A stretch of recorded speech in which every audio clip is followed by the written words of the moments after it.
از علامتهاشون دشمنی و سکوت در مقابل باطل. دشمنیشون با اهل سنت با همز و لمز، حشوی، سلفی تندرو، متشدد، مدخلی، جامی، نمیدونم حشوی، نمیدونم ظاهری، مشبهه، القاب دادنه، لقب میدن. این مدخلیه، این تندروه، این جامیه، این نمیدونم ظاهریه، این نمیدونم حشویه. در کتاب‌ها از قدیم بوده، از باب طعن. حالا من اسم مدخلی از زبانم بیرون اومد. الان اگر کسی گفت عقیده امام احمد رو بگیریم، این کتاب رو ما داریم شرح میدیم، هیچ وقت از اهل بدعت کسی نمیاد این کتاب رو شرح بده، چون بر علیه خودشه. هیچ وقت نه داعش و نه غیر داعشی تکفیری نمیاد این کتاب شرح بده، چون بر علیه خودشه. الان ما داریم این کتاب رو شرح میدیم بر منهج اهل سنت. فوراً وقتی گفتیم به اهل بدعت ننشین، اینا مداخله‌اند. چرا؟ چون ربیع مدخلی جز کسانی بود، اولین کسانی که در این قرن رد بر اهل بدعت داد یا رد بر مخالفین بر اهل سنت داشت، رد کسانی که بغض صحابه داشتن یا از اونها بدی یاد کردن. مثلا رد سید قطب داد، کتاب داشت، کتاب العواصم فيما في كتب سید قطب من القواسم، اومد دفاع از صحابه کرد، گفت که اینجا سید قطب اشتباه کرده، 1 2 3 4.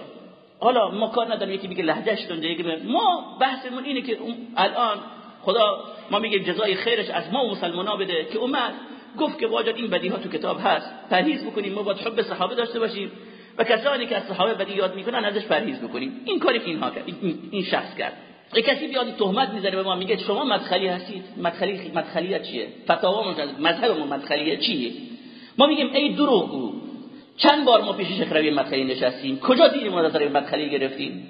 اگر به ما میگفتید شافعی یا میگفتید حنفی، بله، چون خیلی از احکام فقهیمون، احکام اعتقادیمون از اونها میگیریم. ولی چی بود مدخلیته؟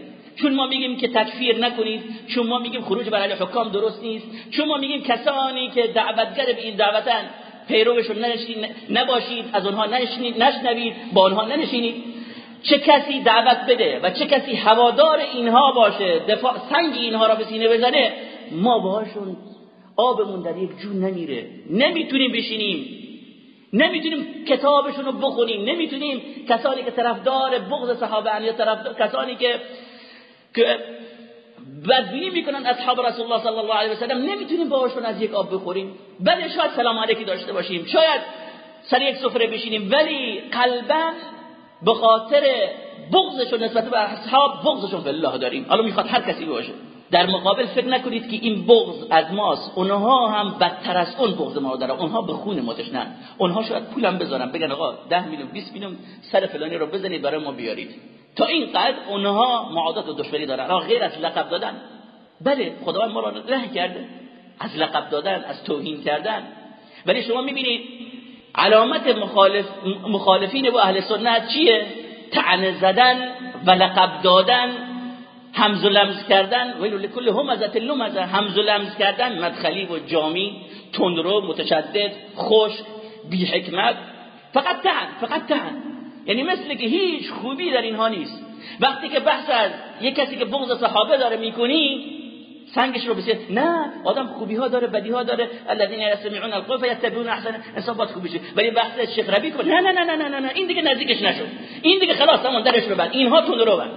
امام احمد نه، ابن تیمیه نه. باجون خودت داری میگه اگه ابلیس هم حق گفت ازش بشنو. ها چرا نمیخوای کتاب این رو بخونی، سخن این رو بشنوی؟ میگه چی توشه؟ میگم کتاب ابن تیمیه. شما میگه نمیگید هر کسی خوب داره بد داره، خوبی ها رو بگیرید. ابن تیمیه خوب داره بد داره، ما هم خوبی هاشو میگیریم. چرا شما برای ما نمیپذیرید ولی از ما توقع دارید که ما باهاتون اینطوری عمل بکنیم؟ این منهجی که متاسفانه اهل بدعت دارن. احمد بن سنان القطان، امام احمد ازش امام حاکم ازش روایت که با سند صحیح میگه که لیس فی الدنیا مبتدع الا وهو یبغض اهل الحديث. بخاری، مسلم، ابو داوود شاید اینها رو نمیشناسن اصلا. خیلی ها از اینهایی که ادعای علم دارن، شما برید بگید مسند امام احمد چیه، نمیدونه امام احمد کیه و کتابش چیه، نمیدونه ابو داوود کیه کتابش چیه. نه اینکه نمیشناسه، بغضشون هم داره. فاذا ابتدع الرجل نزعت حلاوه الحديث من قلبه. کسی که بدعت در دین بیاره، بدعت گذار باشه، رهرو یک فکر بد باشه، دیگه حب حدیث از قلبش میره، دیگه براش حدیث مطرح نیست که حالا رسول الله چی گفته چی نگفته. ابو نصر فقیه میگه لیس شیء اثقل على اهل الالحاد ولا ابغض الیهم من سماع الحديث و روایته باسناده. چیزی یعنی سنگین‌تر در گوش اهل بدعت در شنیدن حدیث و گفتن حدیث نیست. خب حدیث صحیح هست، میرن دنبال حدیث دروغ. خب چی میشه حدیث صحیح؟ میگه بده حدیث صحیح بخونید. خب برید مختصر صحیح بخاری، ریاض صالحین، چیز دیگه بخونید. شما به جای که بگید برید کتابای فلان مفکر و فلان دعوتگر و فلان عالم بخونید، خب برید حدیث رسول الله بخونید. بیاد کسانی که این حدیث رو شرح دادن بخونید. یه شرح ریاض صالحین ابن عثیمین بخونید.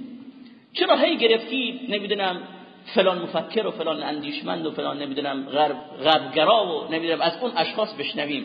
امام ابو عثمان صابونی میگه انا رأيت اهل البدع في هذه الاسماء التي لقبوا بها اهل السنه سلكوا فيها مسلك المشركين مع رسول الله صلی الله علیه و میگه که اهل بدع در رفتارشون با اهل سنت مثل مشرکین فرقی با هم دیگه ندارن. فانهم اقتسموا القول فيها فسماه بعضهم ساحرا وبعضهم كاهنا وبعضهم شاعرا وبعضهم مجنونا وبعضهم مفتونا وبعضهم مختلقا كذابا وكان النبي صلى الله عليه وسلم من تلك المعايب بعيدا بريئا.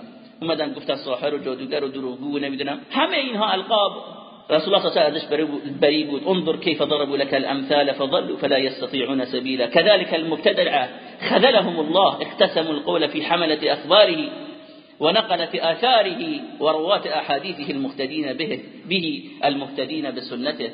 بله همچنینم مثل این شخص که بیاد این قد اوراق مینویسه خذلهم الله، میان در نقد ناقلین احادیث رسول الله صلی الله علیه و سلم میان مشتی افترا و دروغ میبندن و هرچی از ظهرشون در میاد نسبت میدن به این ائمه.